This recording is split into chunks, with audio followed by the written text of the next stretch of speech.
Chapter 146, I'll safeguard it for you. How can you do this? You can't do this. Gilbert's loud complaints traveled far. Alright, let's talk about this later. Rest up first. Han Shao randomly fobbed Gilbert off with some excuses and silently mused over the mental pulse he'd felt earlier. When he'd sealed the contract with Gilbert earlier, a marvelous connection formed between the two. According to the power of the contract, Han Shao was able to locate Gilbert's position even with his eyes closed. In addition, Han Shao knew that with the power of master and servant he could absolutely dictate the life and death of the lewd dragon. As Gilbert complained and whined, the little skeleton returned to Han Shao with the bizarre bow in hand. When the small lewd dragon Gilbert saw the little skeleton appear with the bow, it recognized the presence and instinctively dashed behind Han Shao in a panic. Since the bow had appeared, that meant the dark elf who'd wielded it was done for. Han Shao took the bow from the little skeleton and held it in his hand, sensing it. He didn't discover anything uncommon about it at all. He observed it closely and discovered that the entire bow gave off a dark brown color like ancient tree bark, full of complex, strange and mysterious patterns. Liaison: the matriarch of the Dark Elves, Dana, and 1/3 of the Dark Elves successfully escaped. The old priest reported what the forest troll chief had to say and stood next to Han Shao to speak respectfully. Nodding, Han Shao first stored the strange bow within his storage ring and said, "The Dark Elves are very familiar with the underground world. They're the masters of this place, and it's not strange that they'd be able to use the terrain to escape. In order to prevent the Dark Elves from coming back and seeking revenge, we should leave the underground world as quickly as possible. Otherwise we'll have great trouble once Dana gathers the other Dark Elf clans to attack us." "Master, are you returning to the world above?" "Oh, that's wonderful. I've never left the underground world. I can finally see what the outside world looks like now." Gilbert appeared very excited to hear that Han Shao and the others were returning to the world above and cheered loudly. Looking at Gilbert strangely, Han Shao asked with a frown, "Have you always lived underground? Then how did you become enemies with the Dark Elves?" There's nothing much to it. I ran away from the Dark Dragon City underground and then got lost. I wanted to go above ground and ran into the lizard men. They treated me as an honored guest and agreed to take me out of the underground world and promised to help me find beauties and treasure. So I then helped them destroy the homes of the Dark Elves in return. But when I came to destroy their village, I discovered that the Dark Elf girls were very pretty. It was a pity that these girls came running to me, actually attacked me instead. I escaped to the swamp when I was hurt, and you know the story from there." Gilbert looked innocently at Han Shao as he detailed what had happened to him. Although these words were confusing, out of order, and didn't explain many vital details, Han Shao more or less understood what Gilbert meant. He was too lazy to inquire further and so nodded and asked, "Are your injuries serious?" "Very serious." The little lewd dragon scratched his head and said dispiritedly. He paused and then said, "But I'll be able to slowly recover after some time. It was mostly that weird arrow that made me feel pain. I really don't know why such a weak and fragile life form could shoot such a powerful arrow." Han Shao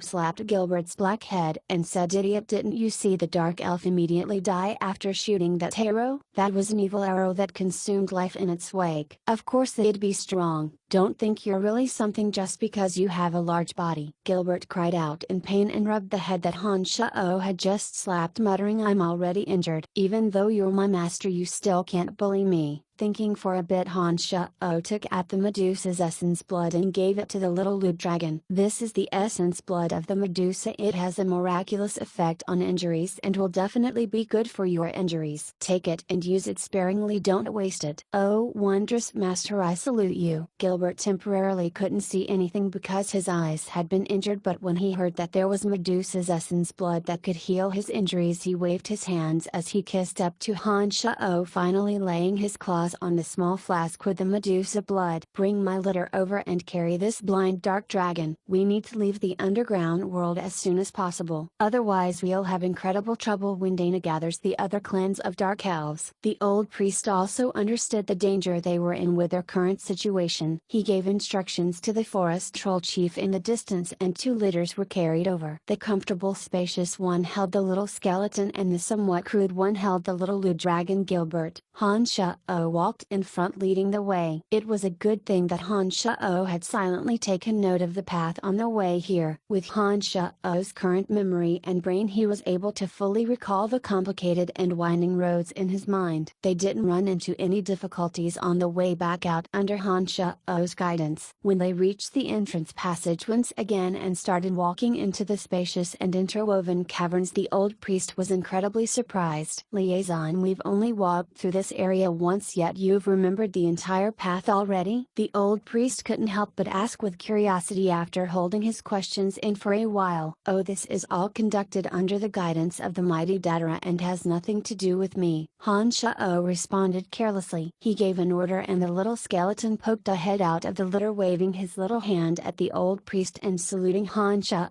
The old priest was baffled as he didn't know the significance of the little skeleton's saluting motion and so gave the little skeleton a round of compliments again. Halfway through many scattered and random footsteps rang out in Han Shao's ears. His heart seized as he urged the forest trolls onwards, wanting them to leave the underground world as quickly as possible. His sharp eyes saw some strange creatures with the body of a man and head of a lizard at the end of the cavern. He remembered the conversation between Gilbert and the Dark Elves, immediately understood that these creatures were likely the lizardmen below ground. However, what he didn't understand was why the lizardmen were here. Some lizardmen are here. Do you know what's going on? Han Shao snapped his fingers and some forest troll warriors brought the litter holding Gilbert over to Han Shao, allowing him to ask his question. Oh, it really is the lizardmen. I hadn't thought that they'd keep their word. They promised me that they'd take me out of the underground world, but I ran into the dark elf trap later and retreated back into the swamp. To think that they were still waiting for me. Gilbert cheered and surged out of the litter. Perhaps it was because of the effects of the Medusa's blood, but Gilbert's eyes, the ones that previously had blood gushing out of them, were now back to normal. Although he was still covered in injuries, the blood had stopped flowing from his wounds. The little blue dragon suddenly roared out lowly with a resonant voice, slowly, life forms, are you here to offer tribute to me? The lizardmen at the end of the cavern suddenly cheered when they heard Gilbert's voice. Dozens of lizardmen appeared from either side of the cavern, with a few of them lifting a chest respectfully placing it beneath Gilbert's feet. An elderly lizardman hobbled forward on a cane. Mighty noble dark dragon, we've heard of you punishing the evil dark elves for us. This chest of treasure is what we've promised you, please accept it. Gilbert walked over and lifted the lid to see that it was filled with all sorts of radiant and sparkling crystals. He was immediately very excited as he then asked, what about the beauties you promised me? The old lizardman snapped his fingers and 3 curvaceous female lizards walked in front of Gilbert. One of them used unpracticed common tongue to say shyly, honored noble dark dragon, us 3 sisters will serve you well, please take us with you. Ah ha ha ha. Han Shao laughed loudly as he watched the little blue dragon's smile freeze on his face. He couldn't help but laugh a bit mockingly. Forget it, I'll accept the crystals, but you take the 3 lady lizards away. I don't need them. Gilbert picked up the chest of crystals and avoided the 3 lizard beauties' attentions. He immediately spoke to Han Shu and wanted to leave immediately. When Gilbert drew near, Han Shao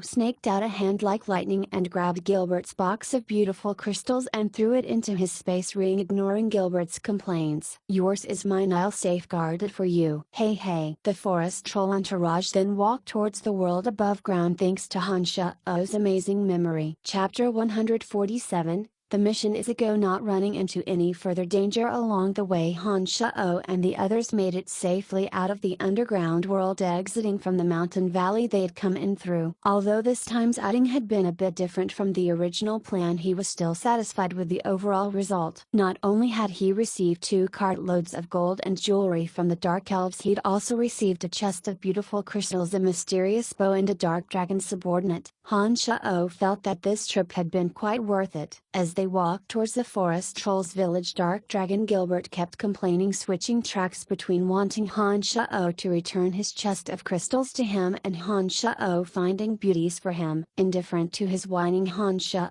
turned him down flatly. The Dark Dragon knew a lost cause when he saw one and didn't continue wasting his breath, preferring instead to sulk in a corner and tend to his wounds. Meanwhile, Han Shao didn't remain idle either. He mastered another journeyman level necromancy magic. dark fog. Not only could this magic create fog within a certain perimeter, but it was cast in such a way that the caster would be unaffected, allowing only enemies' vision to be obscured. It was a very practical magic to use in attacking and running away. Han Shao had mostly grasped the art of the mnemonic ninth heavens by now. After some testing, he discovered that apart from some issues in grasping direction, all his other problems were being resolved through continuous practice. It would appear that he really would be able to soar through the air before too long. When they passed by the forest troll's sacred ground, Han Shao had the forest trolls wait outside. He and the little skeleton went inside and stored all the remaining treasures within his space ring. The place of extreme wood still had great use for Han Shao,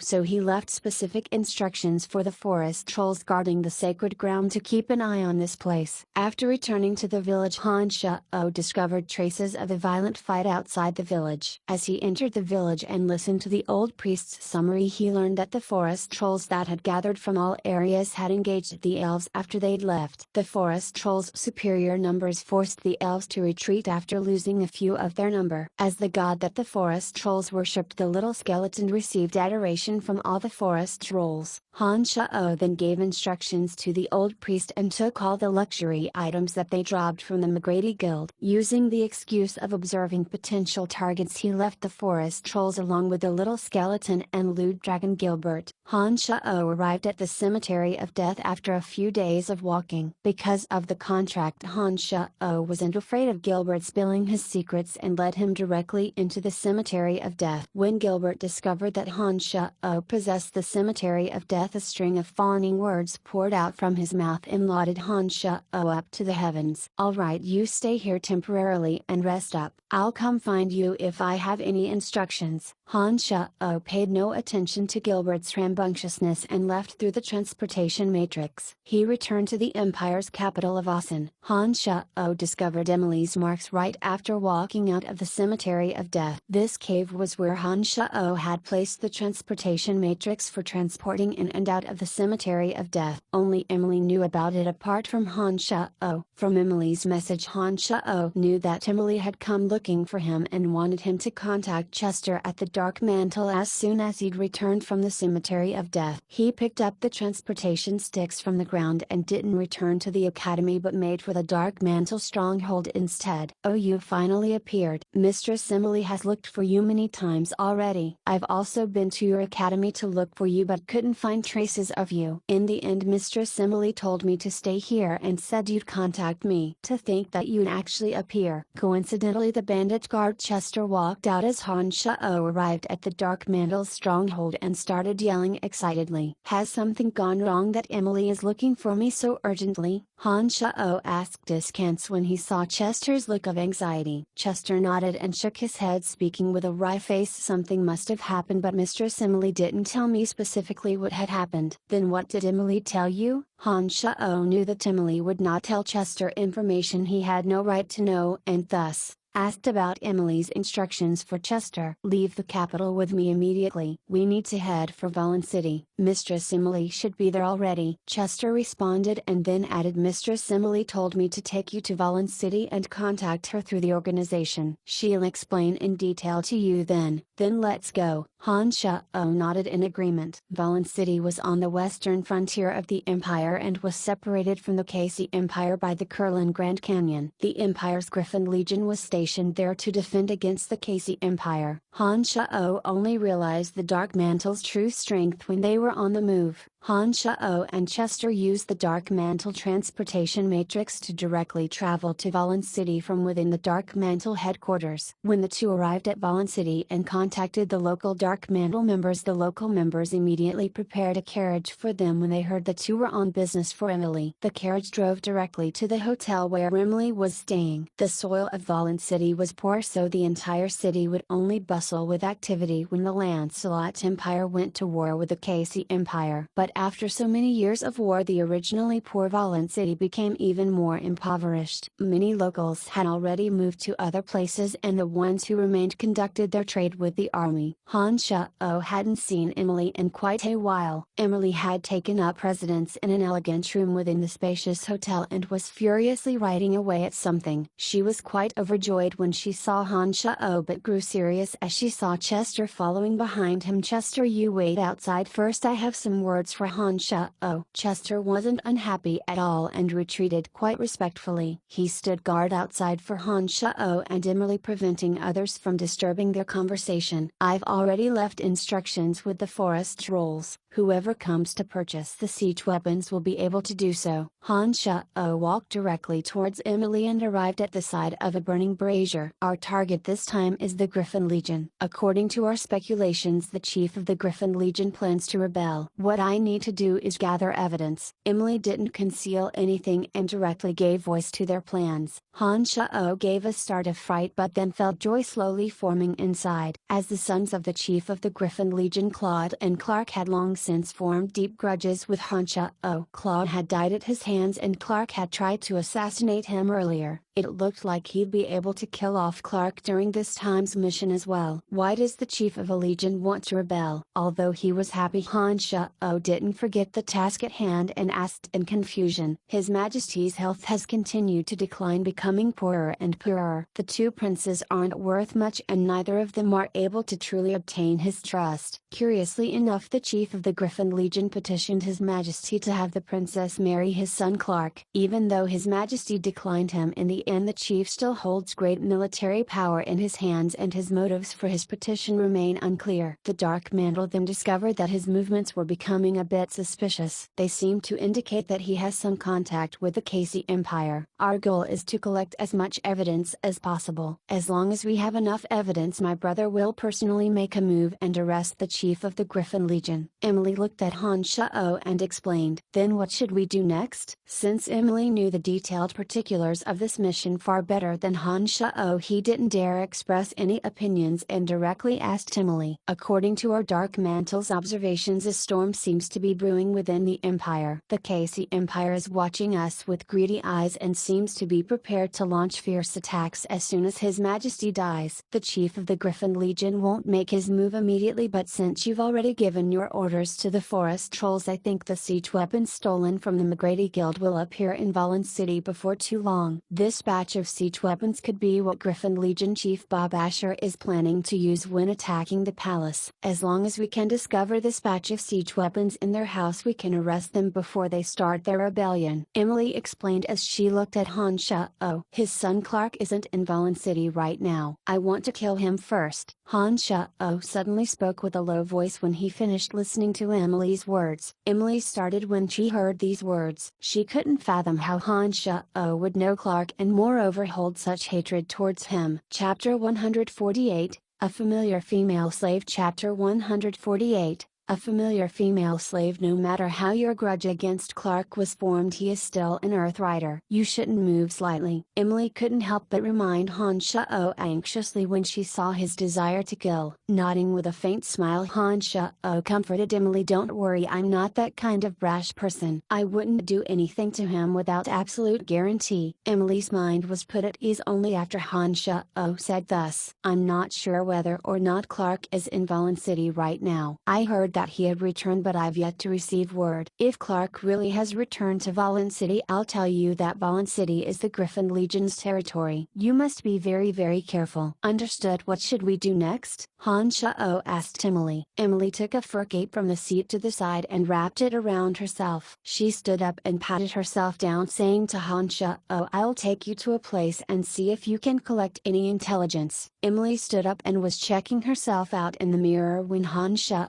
suddenly remembered the jewels he obtained from the forest trolls. He took out a necklace made from large red agate and walked tenderly behind Emily, laying the necklace over her head and onto her white neck. The pure and elegant nape of her neck was like white snow. The strand of faintly sparkling red agate further heightened her beauty, adding a few traces of luxurious opulence to her demeanor. Although Emily's status was noble and she'd seen all sorts of jewelry, the meaning was greatly different when Han Shao gently placed the red agate necklace on her neck. When he put it on, her beautiful lights danced within her eyes. It looked like she liked it very much. "You bad little brat, you rather know how to make someone happy." Emily's laughter rang out as she turned back to hug Han Shao, fiercely giving him a kiss. She then wiped away traces of the kiss from Han Shao's lips before walking outside. Her expression returned to normal after walking outside and gave orders to Chester, "Go prepare a carriage, we're going someplace." "Very happy to be of service," Chester responded respectfully and walked off. When Emily and Han Shao walked out of the hotel, Chester had already readied a carriage. The two of them sat inside while Chester sat outside with the groom. Their journey started out heading for the southern side of Valen City. The carriage stopped in front of a spacious mansion after half an hour. There were many sumptuous carriages parked in front of the mansion. Several fierce-looking warriors were standing guard with broadswords in hand. Numerous armored guards patrolled the mansion. It looked like security was very tight. Emily didn't say anything and Han Shao didn't ask anything either. Emily took out a card when they arrived at the door. The two guards at the door immediately let them through when they saw it, and Emily brought the other two into the mansion. They passed through a hallway paved with oval stones and arrived in a large hall. The hall was particularly bright as more than 10 burning braziers lined the walls. This made the entire hall quite warm, and there were many iron cages scattered throughout the hall. All sorts of male and female slaves were inside. Some of the male slaves looked tall and muscular, likely for hard labor. Some of the female slaves had prettier features and wore very revealing clothing. Their exposed skin was full of temptation. Many men and women wearing extravagant clothing were pointing their fingers at and sizing up the slaves within the cages. They would occasionally pull over a smiling slave trader standing on the side to negotiate prices. There were many wearing military uniforms as well. Judging by the griffin patches on their shoulders, it was apparent that they were a part of the Empire's Griffin Legion. This is Valen City's largest slave trading house. The person behind the scenes is the chief of the Griffin Legion, Bob Asher. Make note of the guards in this place. You'll discover that these guards have strict discipline, and it's obvious that they're military men. Although they've taken off their uniforms, it's difficult to change the military air about them. Emily pretended to peruse as she explained things to Han Shao in a low voice. Han Shao started when he heard Emily's words and asked, shocked, "The Empire has a written law that all titled nobles and officers cannot participate in the buying and selling of slaves. This Bob Asher dares act so brazenly." Bob Asher is the Emperor of Valen City. Many know that he's the person in charge behind the scenes of the largest slave trading house. Even His Majesty knows this, but because Bob Asher has done so much for the Empire, His Majesty had planned on just letting it slide before Bob Asher wanted to rebel. But some of his actions are now threatening the Empire's profits, so we can no longer sit idly by. As long as we can gather evidence from the largest slave trading house of Valen City, we can also use this as a means to prosecute Bob Asher. Emily's eyes roved around the surroundings as she leisurely explained to Han Shao.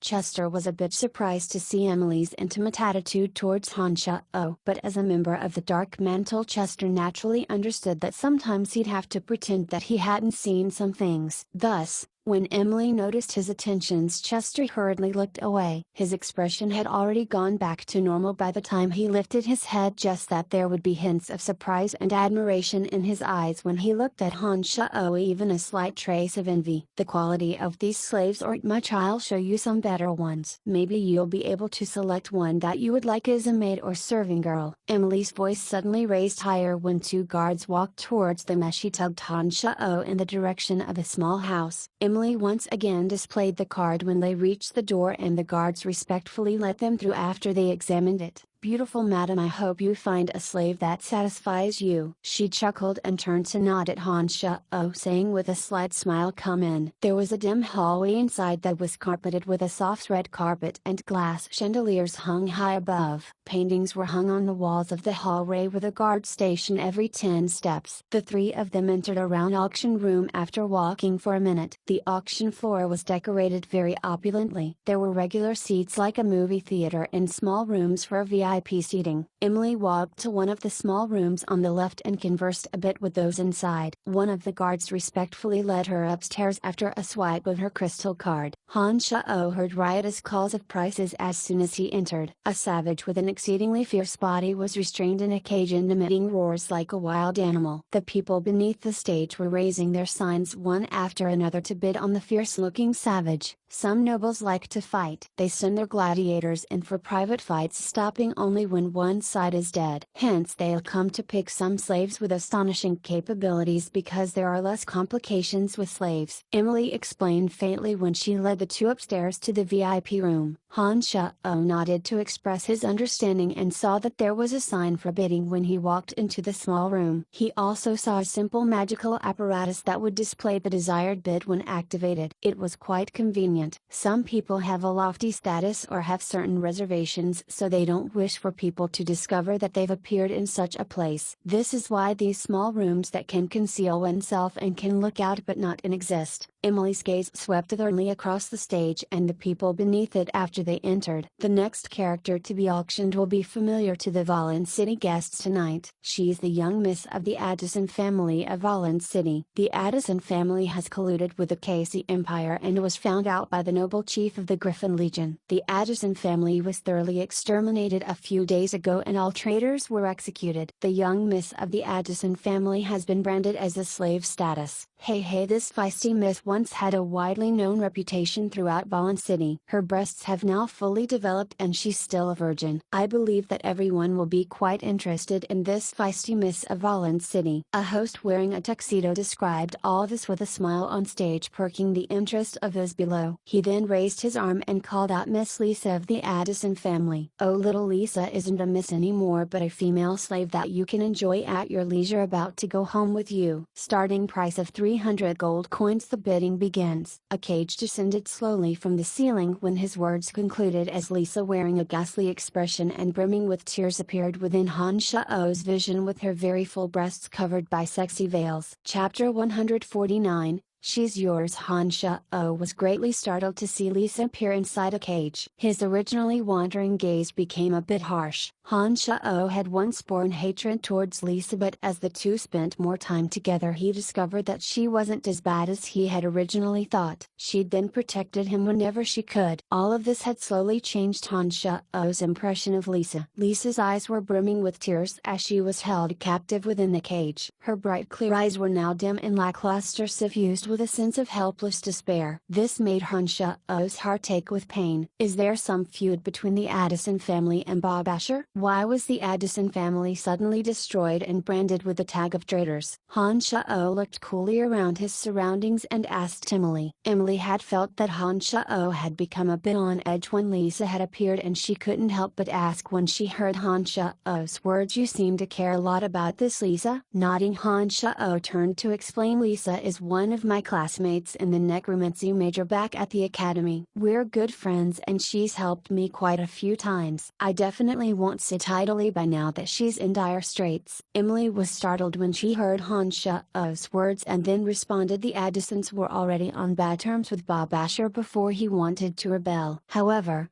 because the Addison family had a certain status within Valen City, Bob Asher didn't dare to do anything. But now that Bob Asher is obviously intent on thoroughly grasping Valen City in his hands, any family that doesn't answer to him must be wiped out. It looks like the Addison family was one of those unlucky families. From the intelligence gathered by the Dark Mantle has been able to obtain in recent times, Bob Asher has commenced his actions using a variety of excuses. Little Lisa's body is now eye-popping, but I must warn you all that she's also a necromancer. The magic dampening cuffs on her wrists must not be taken off. The organizer on the stage was still describing Lisa. The bidders beneath the stage were exceedingly interested in Lisa and her price increased rapidly. It had been raised from the original 300 gold coins to over 600 gold coins, double the original. When Brian had been sold originally to the academy, he'd only been worth 5 gold coins. To think that Lisa would command such a high price, more than 100 times more than Brian's price. It looked like people were greatly interested in this renowned Lisa. Those beneath the stage were originally participating in the auction, but bids kept sounding out from the boxed seats above towards the end. Lisa's price kept climbing up from 600 to 700 gold coins. Han Shao watched the proceedings with a cold eye as he suddenly made a move and activated the magical box and keyed in a price of 1,000 gold coins. The bid of 1,000 gold coins was displayed after the space in front front of Han Shao word, causing the noisy hall to immediately quiet down. Everyone's gazes turned toward Han Shao's box in astonishment. "She's just a female slave and isn't worth 1,000 gold coins. Your actions will cause others to take notice of us." It was apparent that Emily didn't quite understand as she looked at Han Shao. "I must save this girl. There's no point in hemming and hawing and slowly adding onto the price. One high price can cause others to stop in their tracks," Han Shao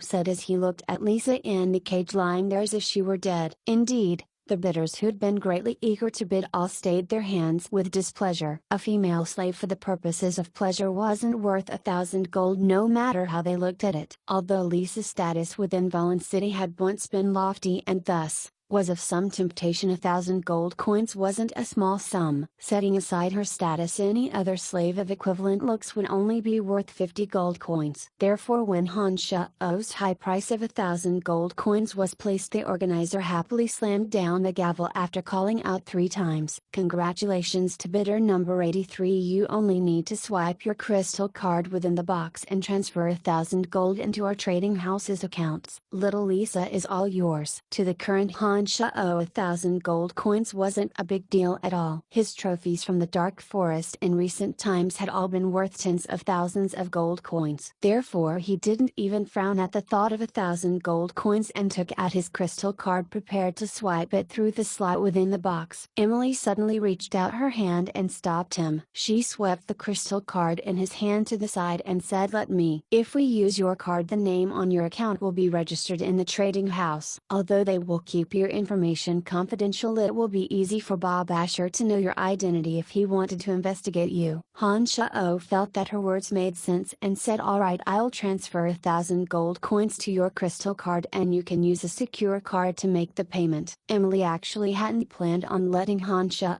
do so originally, since 1,000 gold coins wasn't much to her either. However, when Emily was about to pay for Han Shao, she noticed Chester eyeing them from the side. She finally nodded and accepted Han Shao's suggestion, transferring 1,000 gold coins from his card to hers and then paying for Lisa. Some female elf slaves and 2 fox women were auctioned off next, including a very fierce berserker. Han Shao's group didn't make any further moves and watched everything happening around them with cold eyes. "We should come and canvass this place late at night next time. We shouldn't walk around since you participated in today's auction." Emily fully explained everything about the trading house, including things to watch out for as the auction progressed. He nodded and agreed, walking out of the room with Emily and Chester. He was planning on leaving with Lisa when his sharp eyes noticed that someone had entered through the door. His body suddenly halted and Han Shao made a gesture towards Emily, then spoke in a low voice, "You and Chester go take charge of Lisa first. I have something else to attend to." Han Shao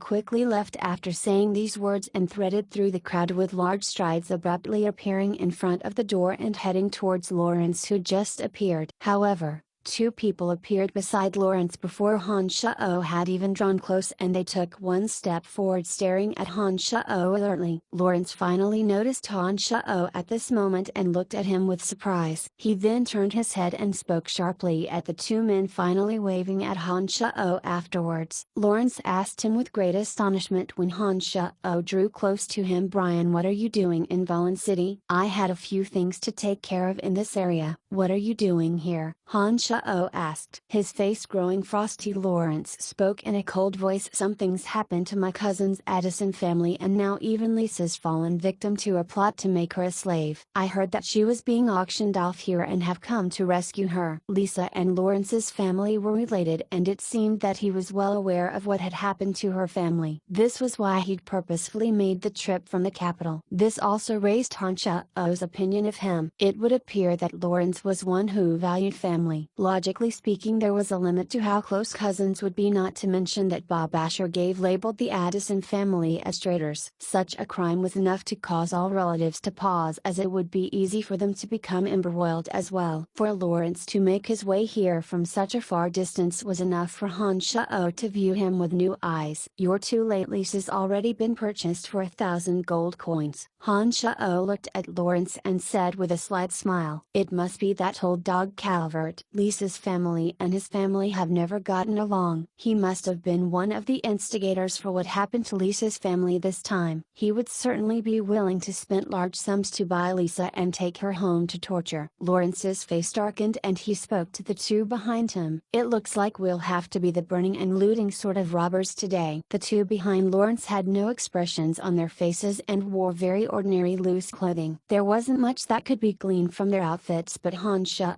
discovered that one was a swordsman and the other a mage after he concentrated a little. However, he couldn't determine how strong they were. How would I let Lisa be taken by others since I'm here? Don't worry, I've got Lisa. Han Shao could be certain that Lawrence was truly worried about Lisa and spoke with a small smile. Lawrence noticeably heaved a sigh of relief when he heard these words and spoke heartfully toward Han Shao. Brian, I owe you one. Chapter 150, I can help him. Chapter 150, I can help him. You don't owe me anything. Lisa and I are good friends at school, so I simply did what I should have done. Han Shao saw that Emily and Chester had walked out with Lisa's figure draped in a black cloth as they spoke. Let's leave this area first. Lawrence noticed Emily and Chester's movements as he followed Han Shao's gaze. His eyes lit up as he spoke softly and turned to walk outside. A lot of procedures needed to be passed before entering the trading house, but it wasn't so strict when leaving. Han Shao and Lawrence didn't meet any resistance as they followed behind Emily and Chester. Emily was escorted by two guards from the trading house and they stayed respectfully when Emily dismissed them at the door. She was slightly surprised to see Lawrence appear by the carriage. Han Shao maintained a calm expression on his face and said to Lawrence, I made Madame Emily's acquaintance at your place last time. I've been hired by her to take care of some things in Valen City. Lawrence seemed to understand some things but didn't say much. He flashed a friendly smile at Han Shao and said, this is between the two of you, so you don't need to tell me anything. I think we should see how my cousin is doing first. He lifted the carriage curtains and the two boys entered. They had just entered when a weeping Lisa threw herself into Han Shao's arms, sobbing her heart out. Brian, they killed my entire family. My father, mother and grandfather are all dead. Lisa was heartbreakingly weak at this moment. Han Shao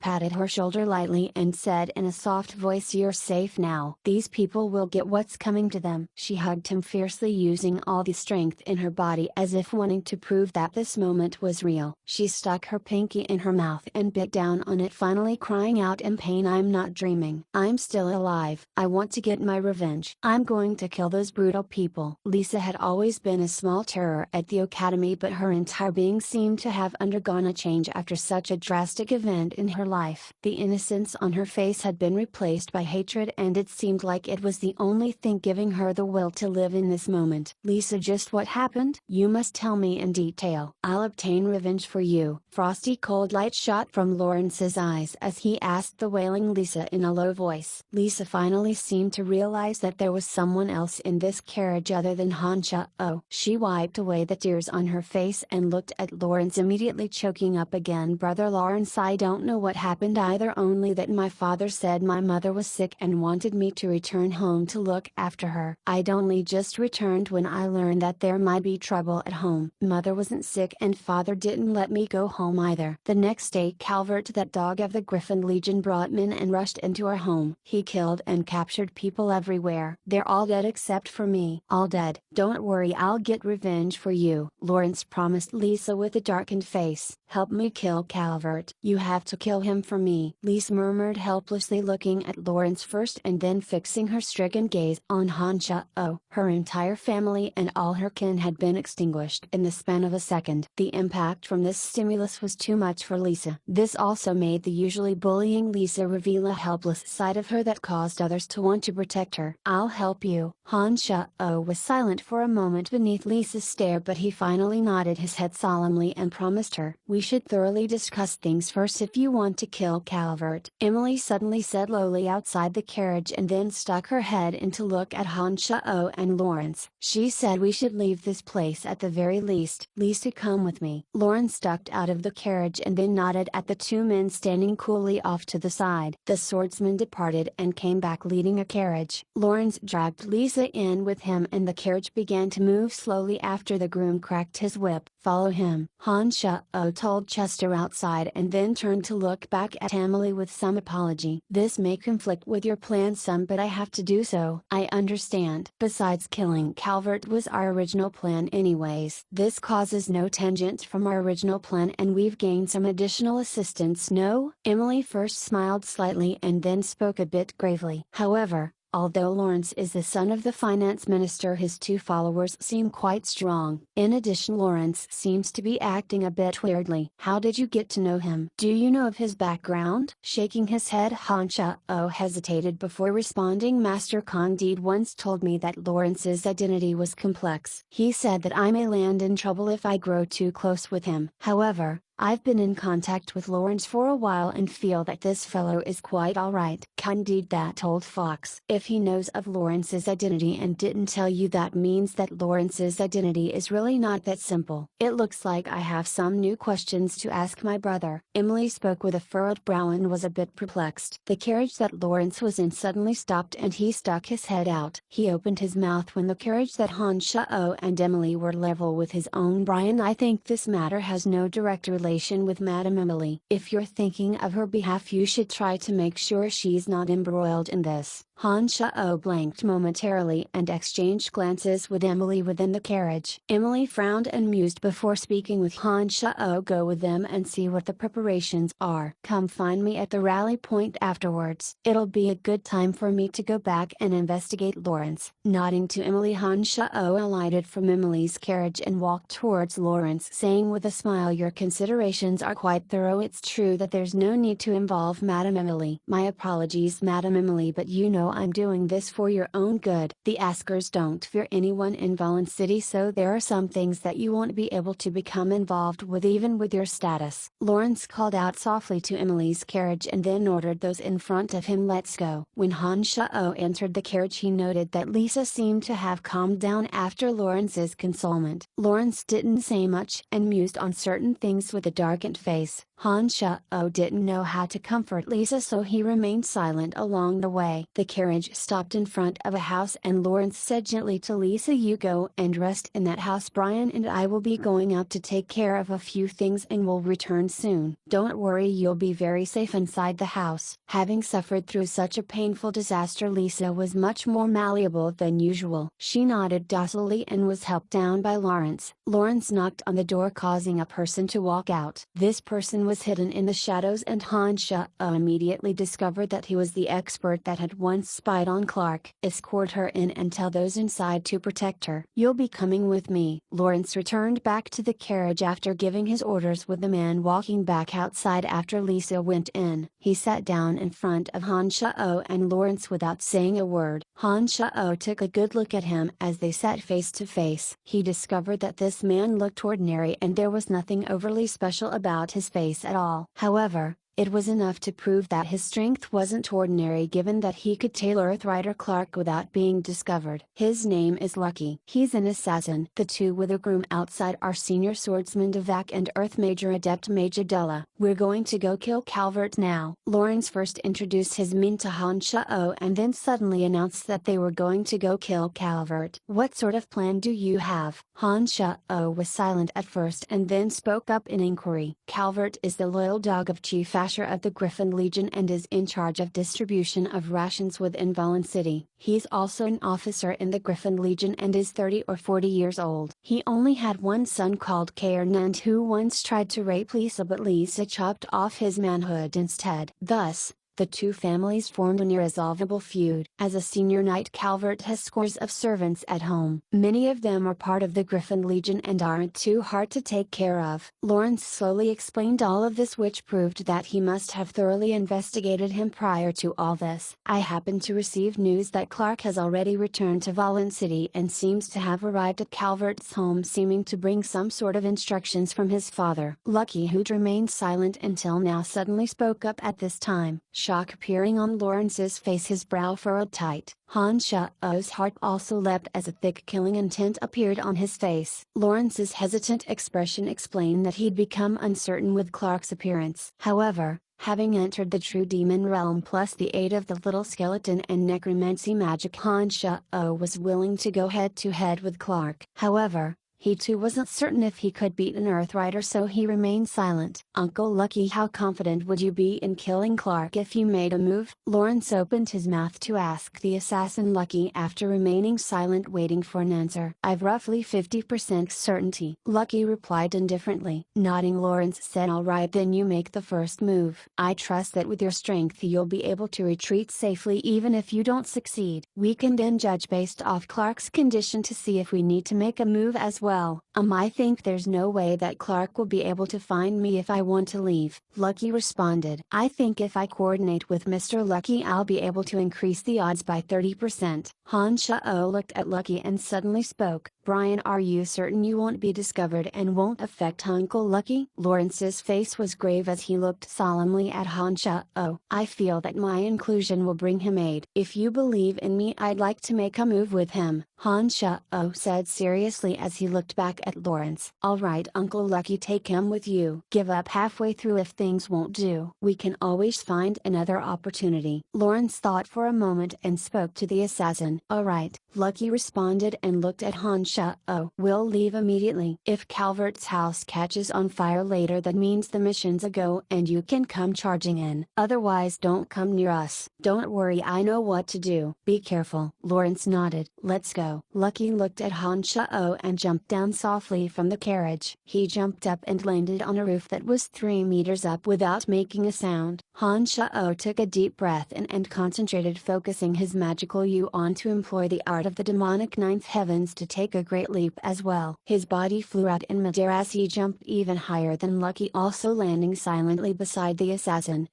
Lucky looked back at Han Shao in surprise as the corners of his indifferent face tugged upwards. He said faintly, not bad, perhaps you really can assist me. The old assassin didn't look at Han Shao afterwards as his body started threading through the roofs, agilely seeming to glide through them like a wild ghost, making Han Shao greatly admire his agility. However, having already reached the true demon realm, Han Shao's agility and pliability were just as extraordinary. Making use of his supernatural 5 senses, he followed closely behind Lucky and didn't fall behind at all.